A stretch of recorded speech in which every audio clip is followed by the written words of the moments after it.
sumama ako sa kanila. So ang dami namin mga iba-ibang mga gig na pinupunta. Yung panahon ng early 90s, ang gig dati parang ang sasabak ng riot. So kailangan lagi kang ready. Etong mga tropa na to. Sila yung hindi basta-basta mga punk yan. Mga siga ng punks, kumbaga mga palaban, mag-iipagsabayan talaga. Palagi silang kargado. Kargado hindi para manakit. Kumbaga, pandepensa kasi alam nila kung anong diskarte sa dati. Pag pupuntaan ng gig dati, kailangan handakan, maipagrambulan. Kasi lagi kang papagtitripan Lalo na ang mga venue dati. Nasa gitna ng community sa quarters area minsan, basketball court. Kadalasan basketball court Tapos yung iba mga maliliit lang na mga multipurpose na hall na ginagamit. So, ang dami mga tambay. Palagi kami napagtitripan. Pero itong mga kasama ko, sumasabay talaga yan. Kaya bawat gig, palaging may riot, may rumble. Tapos first time ako nakitang islaman Sobrang laki ng slam pit. Pag sumala ka sa islaman, asahan mo, duguan ka o kaya masasaktan ka, hindi ka lalabas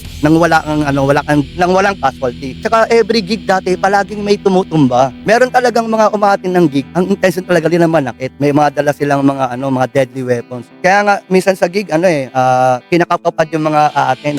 Minsan merong isang gig sa somewhere in Taguig. Pero mo nakakolekta sila sa mga umaten. 2 sako ng deadly weapons. Ano yung mga nasa sako? Ice pick, screwdriver, mga knuckles, tapos yung mga spike na puro mga concrete nail, pati baseball bat may nagdadala na mayroong mga spike sa dulo. Kaya minsan pag lalabas ka ng slam pit, makita mo meron ka ditong gas-gas, may sugat ka rito.